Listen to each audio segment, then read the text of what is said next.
नमस्कार, मैं हूं श्रीकांत प्रत्यूष और आप देख रहे हैं citypostlive.com। बिहार की राजनीति गरमाई हुई है, लेकिन इस गर्मी से कुछ निकल नहीं रहा है। यानी तवा तो चढ़ गया है चूल्हे पर, लेकिन कुछ पक नहीं रहा है। आपके भी जहन में सवाल उठ रहा होगा कि बिहार की राजनीति गरमाई हुई है, हम लगातार कह रहे हैं, लेकिन इस गर्माहट से कुछ बाहर नहीं निकल रहा है। जी हाँ, एनडीए के बीच सीटों का बंटवारा हो गया है, लेकिन कौन कैंडिडेट होगा, कौन किस सीट पर लड़ेगा, वो भी तय नहीं है। जेडीयू और एलजेपी के नेता एक दूसरे की सीट पर अभी भी दावा कर रहे हैं। एलजेपी ने स्वतः मुंगेर सीट छोड़ दिया है ललन सिंह के लिए, लेकिन अब जेडीयू के नेता बिहार सरकार के भवन निर्माण मंत्री महेश्वर हजारी प्रसाद ने दावा कर दिया है रामविलास पासवान के भाई के सीट पर। रामचंद्र पासवान जहां से समस्तीपुर से सांसद हैं, उस सीट पर दावा कर दिया है। तो बीजेपी जेडीयू में भी सब कुछ ठीक ठाक नहीं है एलजेपी में, क्योंकि आपस में ये तय नहीं हो पा रहा है कि कौन किस सीट पर लड़ेगा। तो यहाँ भी पेच फंसा हुआ है। महागठबंधन बार बार कह रहा था कि खरमास बाद सब कुछ ठीक हो जाएगा, लेकिन वहाँ भी कुछ ठीक नहीं दिख रहा है। और जिस तरह से महागठबंधन के घटक दलों के नेताओं का दौरा जारी है, रांची का दौरा जारी है, जिस तरह से रिम्स में जाकर लालू यादव से कांग्रेस के नेता और बाकी घटक दलों के नेता मिल रहे हैं, उससे बात ये भी लग रही है कि कांग्रेस और दूसरे घटक दलों के साथ भी आरजेडी की बात बन नहीं पाई है। दरअसल एनडीए में तो सीटों का बंटवारा हो गया है कि 17 सीटों पर बीजेपी जेडीयू लड़ेगी, 6 सीटों पर रामविलास पासवान लड़ेंगे, लेकिन महागठबंधन में तो ये भी तय नहीं हो पाया है कि कौन कितनी सीटों पर लड़ेगा। उपेंद्र कुशवाहा की बात चल रही है, कहा जा रहा है कि 4 सीटें उनको मिली हैं, 3 सीट पर ही फाइनल हुआ है कि ये सीट आपको दी जाती है, चौथा सीट कौन मिलेगा ये पता ही नहीं है। तो आज उपेंद्र कुशवाहा भी लालू यादव से मिलने पहुंचे और कांग्रेस पार्टी की तरफ से पहली बार कोई बड़ा नेता पहुंचा है लालू यादव से मिलने। जी हां, मीरा कुमार पूर्व स्पीकर लोकसभा मिलने पहुंची और उन्होंने कहा कि महागठबंधन मजबूत हो रहा है, महागठबंधन में ज़्यादा से ज़्यादा दल शामिल हो रहे हैं। लेकिन ज़्यादा से ज़्यादा दल शामिल होने से महागठबंधन मजबूत तो हो रहा है, लेकिन उतनी ही मजबूत पेंच भी हो रही है, क्योंकि सीटों की संख्या को लेकर, सीटों के बंटवारे को लेकर पेंच फंसता ही जा रहा है। और जिस तरह से कांग्रेस का फोकस स्वर्ण वोटर पर है, यानी कांग्रेस जिस तरह से दमदार उम्मीदवारों की तलाश लगातार कर रही है और बाहुबलियों से लेकर तमाम तरह के जनाधार वाले नेताओं को पार्टी से जोड़ रही है और टिकट देने का आश्वासन देकर जोड़ रही है, उससे तो ये भी लगता है कि कांग्रेस की अंदर खाने तैयारी चल रही है कि अगर बात नहीं बनी तो अकेले भी चुनाव मैदान में उतर सकती है। वैसे भी कांग्रेस बहुत दिनों बाद अपना दमखम दिखा पाई है 3 राज्यों के विधानसभा चुनाव में, और उसके बाद कांग्रेसियों का हौसला काफ़ी बुलंद है। कांग्रेस दफ्तर में का नज़ारा आप देखेंगे तो अंदाज़ा लग जाएगा। राहुल गांधी की 2 फरवरी को रैली है, 3 फरवरी को पटना के गांधी मैदान में। ये रैली भी 1990 के बाद पहली बार गांधी मैदान में हो रही है। तो कांग्रेसियों का उत्साह बहुत बढ़ा हुआ है, मनोबल बढ़ा हुआ है और मन भी बढ़ा हुआ है। तो ज़्यादा से ज़्यादा सीटें लेना चाहते हैं दबाव बनाकर, लेकिन लालू यादव 7 से ज़्यादा सीट देने को तैयार नहीं हैं, दे भी नहीं सकते, क्योंकि महागठबंधन में 10 दल हैं, सबको साथ लेकर चलना है। और कांग्रेस जिस तरह से नेताओं को अपने दल में शामिल करा रही है, जनाधार वाले नेताओं को, और सबको टिकट का आश्वासन दे रही है, उससे तो यही लगता है कि कांग्रेस की तैयारी है सभी सीटों पर लड़ने की। जो कांग्रेस के प्रदेश अध्यक्ष हैं मदन मोहन झा, उन्होंने सिटी पोस्ट लाइव से खुलासा किया था कि जो राष्ट्रीय अध्यक्ष हैं राहुल गांधी, उन्होंने 40 सीटों के उम्मीदवारों के नाम की सूची मांगी है और उम्मीदवार तलाशे जा रहे हैं। रोज़ नए नए उम्मीदवार पार्टी में शामिल कराए जा रहे हैं।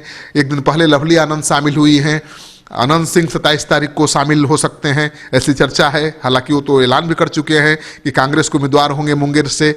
फिर रामा सिंह की बात चल रही है, रामा सिंह भी कोशिश कर रहे हैं कि आरजेडी से या फिर कांग्रेस से उनको शिवहर के सीट मिल जाए।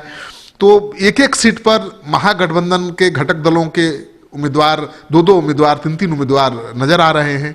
तो जाहिर है कि पेच फंसेगा, क्योंकि जब गठबंधन हो भी जाएगा, सीटों का बंटवारा हो भी जाएगा, तो 1 सीट के 2 उम्मीदवार हैं। आप ले लीजिए मुंगेर सीट को, अनंत सिंह उम्मीदवार हैं, आरजेडी के रामबदन राय उम्मीदवार हैं, उन्होंने दावा ठोक दिया है।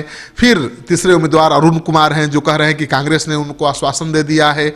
उसी तरह से दरभंगा सीट पर मुकेश सहनी सन ऑफ मलाह आरजेडी से अलायंस के बाद ताल ठोक रहे हैं, वो कह रहे हैं कि उन्हें ये सीट मिल गई है।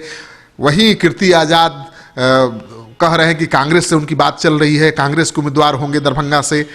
तो वहाँ भी 2 उम्मीदवार हैं और अंदरूनी सूत्रों से जो खबर मिल रही है कि दरभंगा सीट जो है मुकेश सहनी को मिल चुकी है। वो चुनाव प्रचार की शुरुआत भी कर चुके हैं और जो फातमी थे, जो दरभंगा से चुनाव लड़ते रहे हैं अब तक आरजेडी के टिकट पर, वो दूसरे सीट से चुनाव लड़ सकते हैं।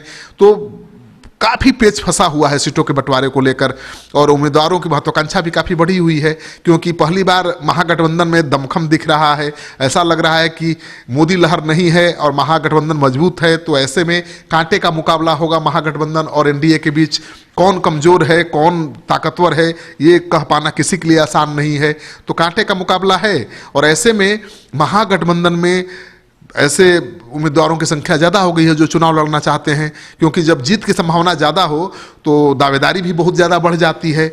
तो ये दावेदारी कहीं मुसीबत न बन जाए महागठबंधन के लिए, सबसे बड़ी बात ये है। क्योंकि जीतन राम मांझी भी खुश नहीं हैं और वो भी 4 सीटों की मांग कर रहे हैं, लेकिन आरजेडी उनको 2 से ज़्यादा सीट देने के मूड में नहीं है। उनके पास भी उम्मीदवार बड़े बड़े हैं। जीतन राम मांझी खुद उम्मीदवार हैं, फिर इसके बाद आपका विष्णु पटेल उम्मीदवार हैं, महाचंद्र प्रसाद उम्मीदवार हैं और अनिल कुमार उम्मीदवार हैं। तो कई उम्मीदवार हैं महागठबंधन में भी, हम पार्टी में भी। तो हम पार्टी में कई उम्मीदवार हैं।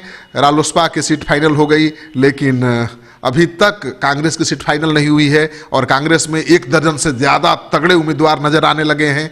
तो कांग्रेस पार्टी में पहले से भी उम्मीदवारों की बहुत कमी नहीं थी। तारिक अनवर थे, अखिलेश सिंह राज्यसभा से जा चुके हैं तो वो दावेदार नहीं हैं, लेकिन उनके आश्वासन पर कई लोग आ रहे हैं। अनंत सिंह उन्हीं के आश्वासन पर आ रहे हैं। तो इस तरह से कांग्रेस में दमदार प्रत्याशियों की संख्या बहुत ज़्यादा हो गई है और ज़्यादा दमदार प्रत्याशी होंगे तो उनके दावे भी ज़्यादा हो जाएंगे और सीटें कम मिलेगी। तो फिर क्या होगा? क्या फिर एक बार भगदड़ मचेगी? तो मानकर चलिए कि जब महागठबंधन का स्वरूप फाइनल हो जाएगा, सीटों का बंटवारा तय हो जाएगा, तब एक बार फिर से महागठबंधन के घटक दलों के नेताओं के बीच भागदौड़ मचेगी। जिनको सीट नहीं मिलेगी, जो ताकतवर हैं, जनाधार वाले नेता हैं, भागदौड़ मचाएंगे। लेकिन यही राज है कि जीतन राम मांझी कह रहे हैं कि हम तो अपने पहलवानों का नाम तभी खोलेंगे जब एनडीए के पहलवान मैदान में उतर जाएंगे। दोनों एक दूसरे के पहलवान का इंतजार कर रहे हैं, इसमें देर भी हो रही है और जो घटक दल हैं उनका सब्र का बांध भी टूट रहा है। देखिए क्या होता है, 1-2 दिन में सब कुछ साफ हो जाना चाहिए, क्योंकि अब समय नहीं है। आने वाले किसी भी वक्त चुनाव का ऐलान हो सकता है, तो अब समय नहीं है। क्षेत्र में जाना है, जनता के बीच घूमना है। लोकसभा चुनाव में 6 विधानसभा क्षेत्र होता है एक लोकसभा चुनाव में, तो 6 विधानसभा क्षेत्र की जनता के बीच जाना है अपनी उम्मीदवारी को लेकर। तो ये बहुत बड़ी चुनौती है लोकसभा चुनाव को लड़ना, और जितना देर होगा उतनी ही चुनौती बढ़ेगी। आपको ये कार्यक्रम अच्छा लगे तो दोस्तों के साथ जरूर शेयर करिए। अगर आपने अब तक हमारा यूट्यूब चैनल सब्सक्राइब नहीं किया है तो कर लीजिए। आपका सहयोग समर्थन लगातार मिल रहा है, उसके लिए बहुत बहुत आभार। नमस्कार।